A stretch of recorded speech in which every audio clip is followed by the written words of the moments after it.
Hey guys, today we've got some stunning revelations from the FBI about the Dallas ICE attack and how reckless rhetoric, guys, from the left is putting lives in danger. Let's roll the clip. Revealing stunning new details on the deadly attack on an ICE facility in Dallas, Texas, that left one detainee dead and 2 others wounded. Information found from the suspect's phone included a downloaded document containing a list of DHS facilities in the Dallas area, multiple searches of ballistics, and of, quote, Charlie Kirk shot video, and it gets worse from there. He called the ICE employees people showing up to collect a dirty paycheck. He wrote that he intended to maximize lethality against ICE personnel.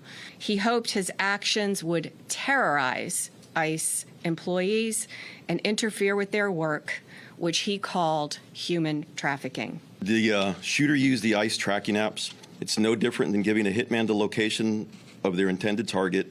And the gunman also leaving a shell casing that read anti-ICE. But a former senior FBI official seems to think that the shooter was inspired by right-wing extremists. The irony with the writing, the first time we really saw that was Brenton Tarrant. He was a fierce white supremacist. To see this coming from, potentially the other side of the political spectrum is a little strange. Why you would, use a tactic that a famous white supremacist who has been revered and copycatted over the years by other white supremacists, why you would do that. But it does appear that people are moving in that direction because they want people to know what they're doing and why they're doing it. And here's President Trump reiterating his call for the left to stop with anti-ICE rhetoric that compares agents to fascists. Radical left rhetoric. The radical left is causing the problem. They're out of control. They're saying things, and they're really dumb people. It's going to get worse, and ultimately it's going to go back on them. I mean, bad things happen when they play these games. The right is a lot tougher than the left, but the right's not doing this. They're not doing it, and they better not get them energized because it won't be good for the left, and I don't want to see that happen either. I'm the president of all the people. And I just want to play this montage that our team put together of anti-ICE rhetoric. Donald Trump's modern-day Gestapo is scooping folks up off the street. Running around our communities like masked bank robbers? Terrorizing women? When I talked about what terrorism looks like, this is it. When I see ICE, I see slave patrols. This is not Germany. That's the SS and the Gestapo. This is the United States of America. Unmask yourselves. Masked men jumping out of unmarked cars, people disappearing, no due process. All right, let's start with you today, Greg, as this information has come out, and it seems like that FBI official, the former FBI analyst, I wasn't understanding what he was saying. I think it had to have been Charles Krauthammer that said it first about the left and the right. The right thinks the left is wrong. The left thinks the right is evil. It all flows from there. It's not just about the violence. We know the violence is bad.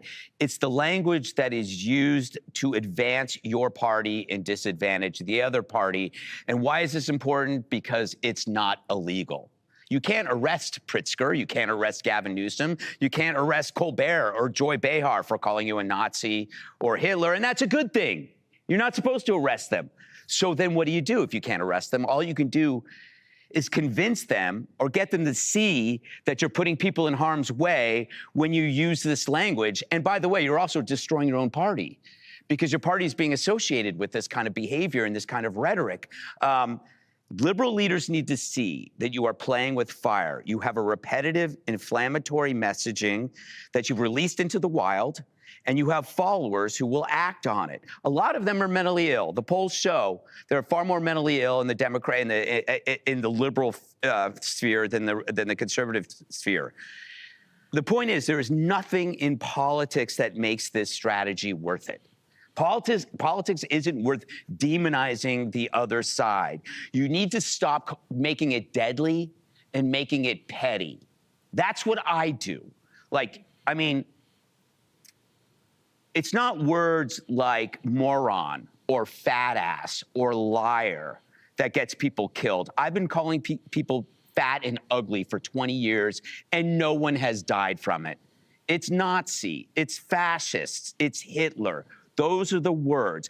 Actions that require planning are incited by ideas. Those ideas are planted, and that is the idea that is being planted. It's not silly names.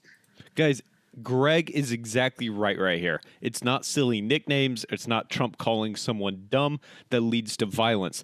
This is a great point that he's making. It's when Democrats constantly throw out words like Nazi, fascist, or Gestapo. That kind of language plants ideas in unstable minds, and we're watching the deadly consequences play out.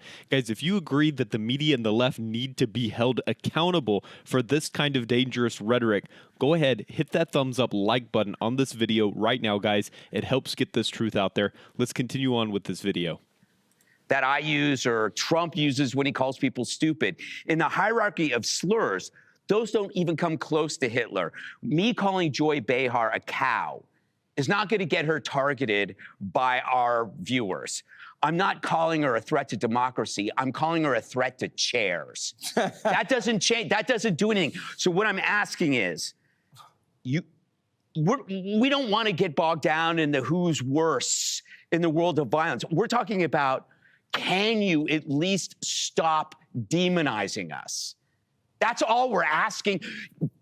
Don't call us Hitler anymore. Don't call us Nazis. You see where this leads. We can call me stupid, call me short, call me loud, call me rude. I will take it. But don't call me Hitler, at least to my face. Kenny, do you think that they could stop? At this point, no. And I think it's a really, really bad and perilous path that Democrats are going down. And I look at someone like Gavin Newsom. All you have to do is look at the coalition that President Trump put together for his second presidential victory in 2020. Just kidding. In 2024. And you will see that the people who are most disaffected in this country are white men, black men, young men, and they're the ones who they have grown numb to this kind of language, and you have to offer them so much more than hysteria.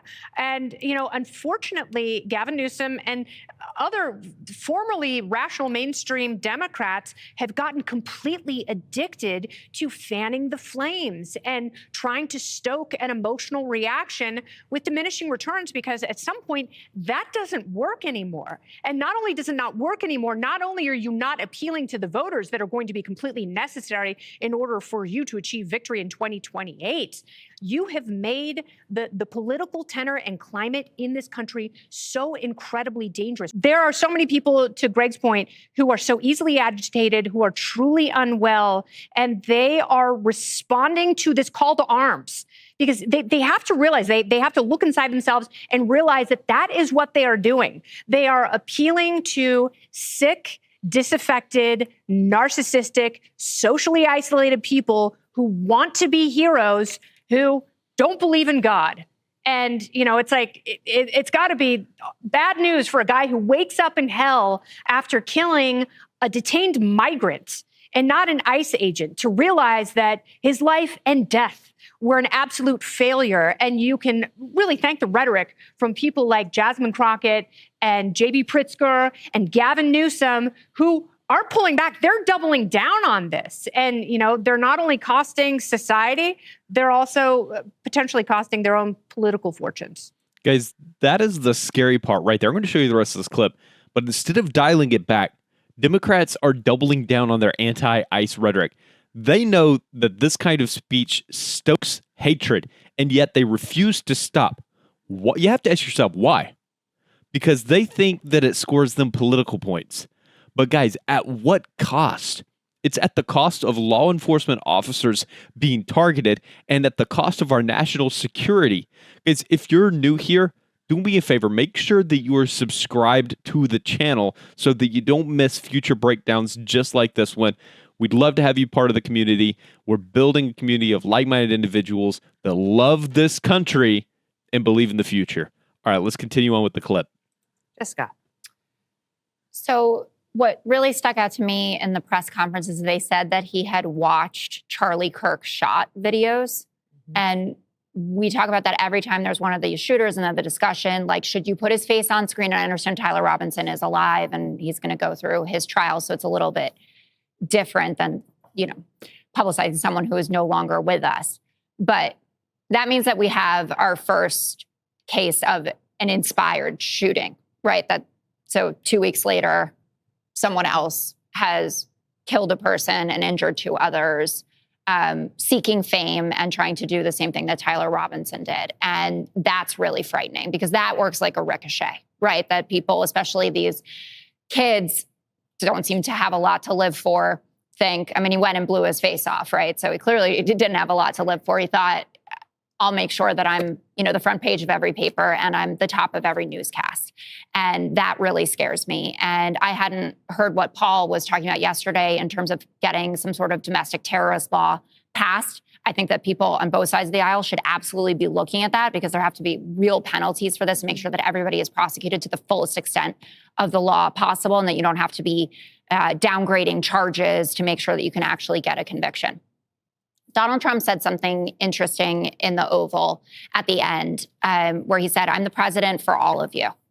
And whether it's deserved or not, and I certainly do not want to get into the same discussion that I've had a couple times in the last few weeks because I value my mental health.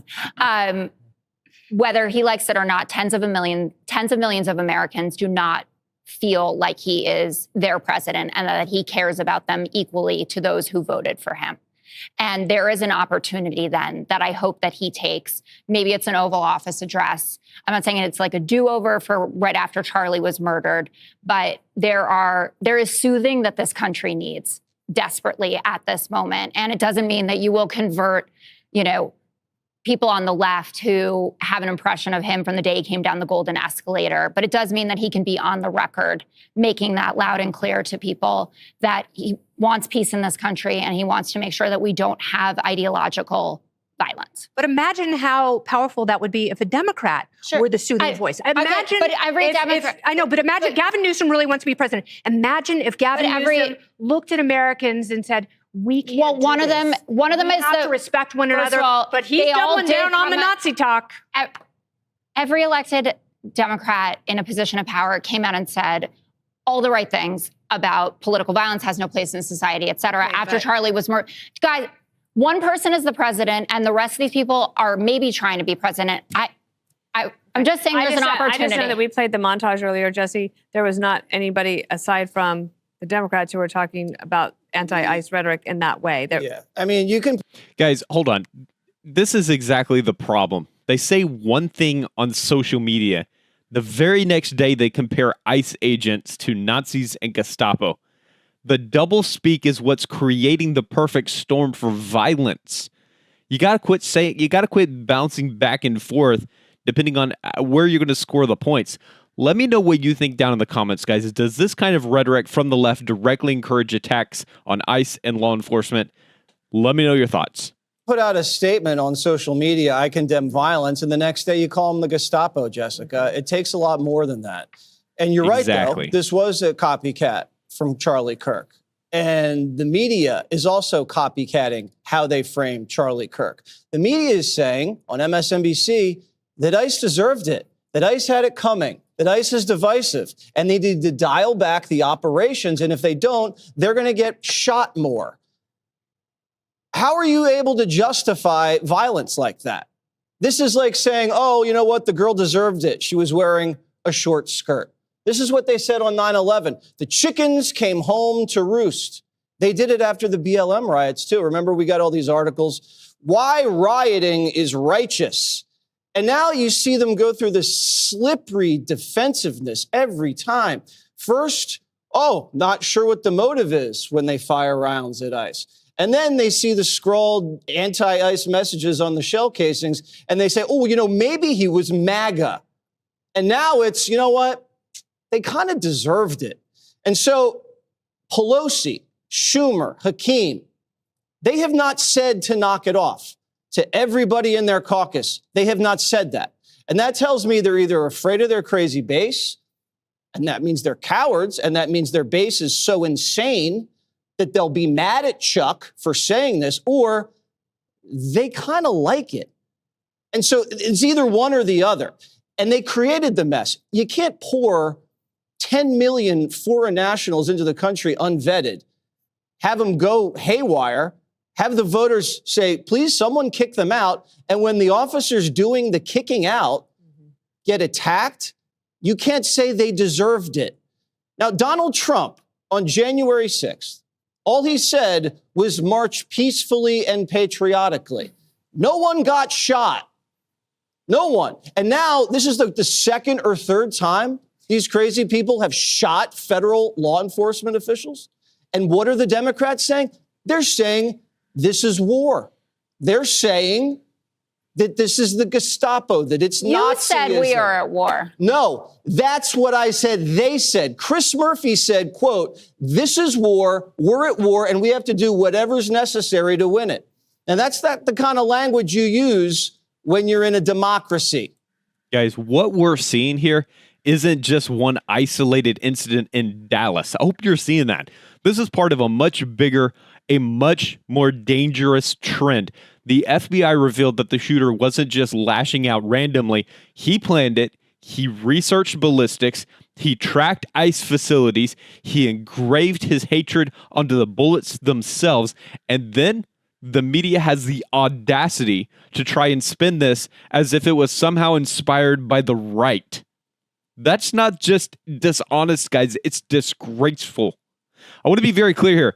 This shooter was fueled by the radical rhetoric of the left. When politicians and pundits compare ICE to Nazi stormtroopers, guys, when they say that federal officers are slave patrols or terrorists, they are giving sick, unstable people a script to follow.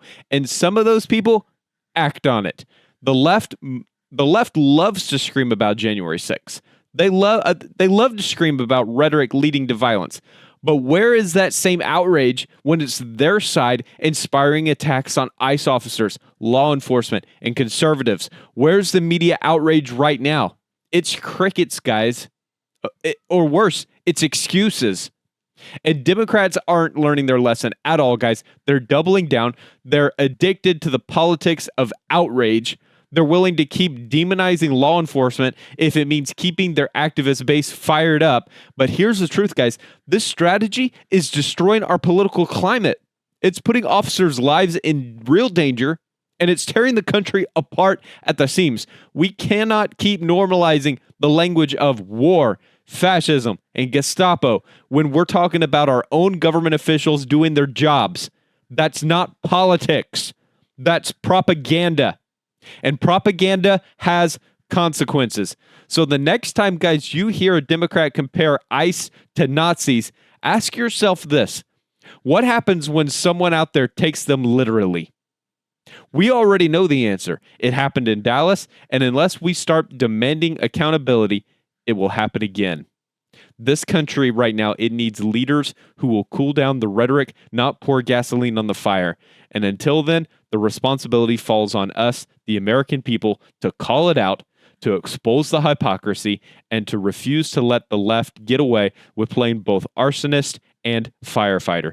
Guys, if you're tired of this double standard, if you are tired of the dangerous games being played with our safety, then stay plugged in right here on this channel, guys. Don't forget to like this video, drop a comment with your thoughts down below, subscribe for more conservative commentary that the mainstream media won't give you. I'll see you later with another update.